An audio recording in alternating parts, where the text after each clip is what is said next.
I'm living with an elderly lady. Isn't it obvious I should help out? This is just a penalty game, a bit of fun. There's no need to make a big deal out of it, right? So that's your attitude. I see. If you both feel that way, I have my own plans too. My name is Naomi. I'm currently living alone in the city, far from my childhood home. It takes about an hour by car to get there, which makes frequent visits difficult. I manage to go back maybe once a year. Last New Year, for example, I was too busy with work to make the trip. But this year, I was able to make the journey home. I was looking forward to seeing my brother and his wife, who got married 2 years ago, and now live with mother in our family home. I bought the souvenirs they requested and drove back home, excited for what I was sure would be a fun holiday season. But then, what was going on here? When I got home, something felt off. Even from outside, the atmosphere seemed stagnant. It was as dark as a house that had been abandoned for years. When I walked in, the air felt even heavier. I noticed that mother lacked her usual energy. She had always been such a cheerful and lively person. Looking at the three of them, it seemed that mother was doing all the cleaning and cooking. "Mother, are you okay? Can I help?" I asked. "It's all right, Naomi. You've come home after so long. You must be tired from the long drive," she replied, not letting me assist her. Yet she was doing strenuous housework like lifting heavy items. Despite this, my brother and Lily, my sister-in-law, just ignored her, even when Mom was working right in front of them. They continued playing their games. They even asked her to bring them tea while she was working. It was total madness. "Hey, Mom, are you really okay? Should I talk to my brother for you? Maybe there are things you're having trouble saying." "It's fine, really. You don't have to worry about anything. Just relax. You're home, after all. Your bed is ready in the guest room. You could even take a nap if you want," she insisted. No matter how much I asked, Mom wouldn't tell me anything. I thought there was nothing I could do until mealtime came as a surprise. The living room was filled with Mom's special dishes, including many of my favorites. Each dish had a nostalgic taste, lifting my spirits instantly. "Wow, thank you. I've missed Mom's home cooking so much." "Wait, what?" Mom was nowhere to be found in the living room. Incredibly, she wasn't coming in from the kitchen. "Mom, what's wrong? Aren't you coming in? If there's still something to prepare, I can help you." Puzzled, I went to check in the kitchen, and there was Mom, eating standing up. No chair, just eating alone in the cold kitchen. "Mom, why aren't you joining us? Why are you eating here?" "This is how it always is, so it's fine. But I made plenty, so make sure to eat. I'd like to think my cooking hasn't gone downhill," she said, looking sad.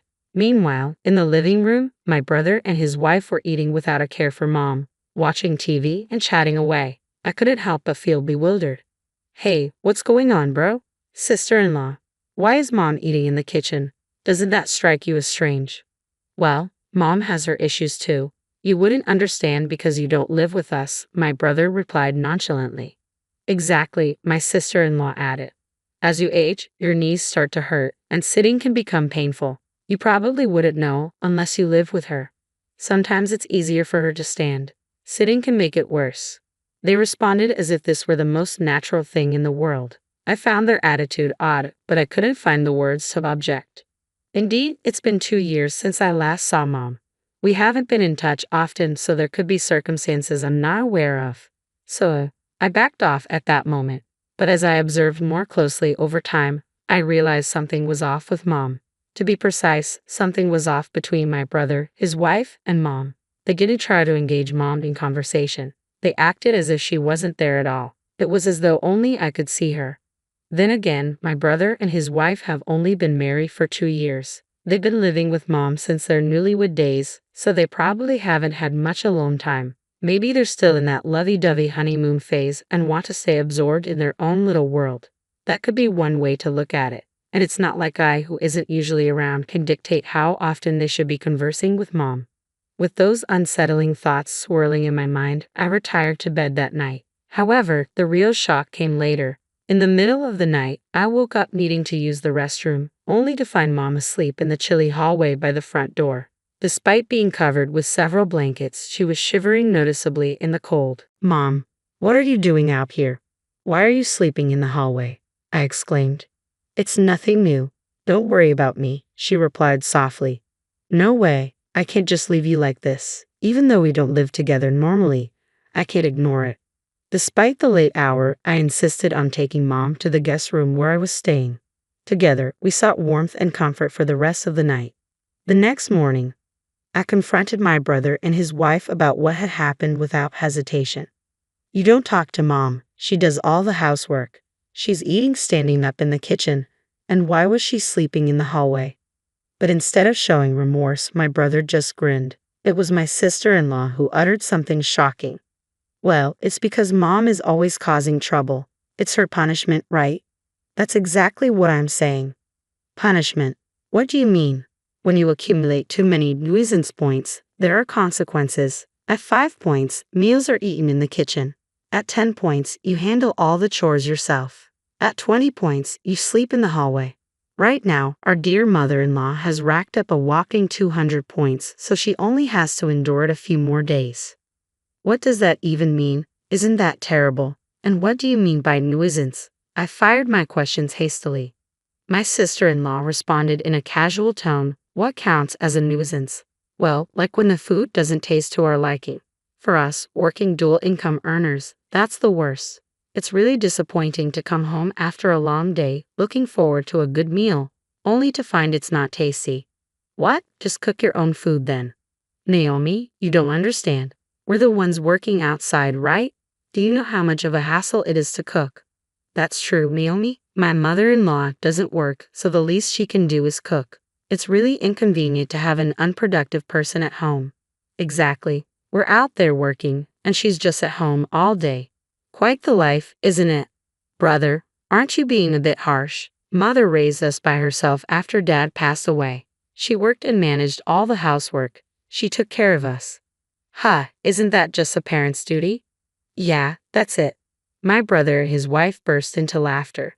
Seeing their reaction, I realized there was no use in arguing further. So, I calmly stated, I see how you perceive it. Understood. Then I will fulfill my duty as a daughter. With determination, I started packing Mother's belongings. Her possessions were noticeably fewer than when I last saw them 2 years ago, which saddened me deeply. Despite my emotions, I held back tears, completed the packing, and assisted Mother, who kept apologizing, into my car. My brother and his wife observed with smirks on their faces. Finally, they're taking the burden away from us. Score. This house is ours now, Kevin. Let's enjoy it from now on, my brother remarked gleefully. I ignored their celebration and drove off with Mother, heading home. A few days later, after the New Year's festivities had ended, it was back to work. Then, a frantic call from my brother came through. Hey, nothing's arrived. What's going on? Really? After what you did to Mom, did you expect things to go on as usual, little brother? Do you understand your actions? What are you talking about? I didn't do anything wrong to you. True, you did nothing to me. But what about Mom? Think about it. With that, I hung up on him. It wasn't long before my sister-in-law called. What the? I just read your email. Why are you saying you're cutting ties with us? Explain yourself. Explanation. Cutting ties means ending our business relationship. How many years have you been working that you don't understand that? Are you still functioning in society? Wait, that's not what I meant. Don't insult me. Why does our company have to be cut off? Are you seriously asking that? Considering recent events, are you sure you're fit for this professionally? Do you even remember what happened a few days ago? With that, I ended the call. Truth be told, I work at a major company. My brother freelances for us, handling occasional writing tasks. While it felt strange to cut ties with family, there are plenty of other writers available. As for my sister-in-law, her father's company subcontracts with ours, and my department oversees their contract. Ending our business relationship with them was a straightforward decision. After handling the calls, I took a deep breath to steady myself. Then I sent both of them the same message. You both mistreated Mom. As her daughter, I will fight to protect her. Anyone who harms Mom is my adversary, and I won't hold back. Despite the circumstances of how you met, my sister-in-law visiting our company and my brother seeking more work from me, did you really think it was acceptable to treat Mom so poorly? I hate to say it, but I've been supporting both of you since you met. That ends today. They both seemed to read the message promptly and replied hastily. I haven't forgotten. I treated you better than any brother would treat his sister. I even prepared the guest room nicely for the New Year's celebration. I couldn't leave that to Mom. I also had Mom-in-law make your favorite dishes. Naomi, are you going to forget that kindness? After reading their messages, I replied, you couldn't leave it to mom. You had to take charge. How dare you disrespect the woman who raised me with such love? Both of you disgust me. Brace yourselves. Ultimately, I stopped assigning work to my brother. There were plenty of others who were more reliable and efficient than him. Without our family ties influencing my decisions, there was no reason to prioritize him. One day, a colleague who was unaware of my relationship with Kevin asked, "Hey Naomi, Kevin Ryder hasn't been active lately, right? Is he not taking on our work anymore?" "Yeah, he told me he's not interested in our projects anymore and asked me to stop sending them his way. So I guess we can just let him be." "Well, that's odd. He doesn't seem to have any notable skills, yet he's straightforward. I wonder how he'll manage without our projects." "I see what you mean. He was a bit of an odd character, wasn't he?" "Exactly. He misses deadlines, acts entitled, and he's overly aggressive in price negotiations. If we don't have to work with him anymore, it's a relief." That's how my brother appears from an outsider's perspective. When I stopped assigning him work, he mentioned that 90% of his income came from our company, so he must be in a tough spot now. With his attitude and skill level, finding new work won't be easy for him. Well, let him struggle. It's of no concern to me. It seems his wife, my sister-in-law, received a serious reprimand from her father after he learned about her treatment of mom. Her father contacted me in a panic. "I will disown my daughter, so please, I beg of you, let's keep our relationship intact. If there are any other conditions, I will accept them." He's the president of a company we subcontract with. I couldn't ignore his plea after hearing that. So, I laid down a condition. "In that case, I want your daughter and my brother to vacate our house immediately, and she must sincerely apologize to mother. Additionally, she needs to provide suitable compensation in the divorce settlement." The president promptly conveyed this to my sister-in-law, but she seemed resistant. "Why should I apologize? Living with that old woman is stressful enough. Dad, you need to assert yourself more. You're being pathetic." Given this attitude, I decided not to renew the contract. While I felt sympathy for the president, it felt like karma. Since my brother and his daughter-in-law got married, he had been providing unrealistic estimates. He was tough in negotiations but struggled with deadlines and communication. If he hadn't been family, I would have ended the business relationship much earlier. Moreover, he raised such a daughter-in-law.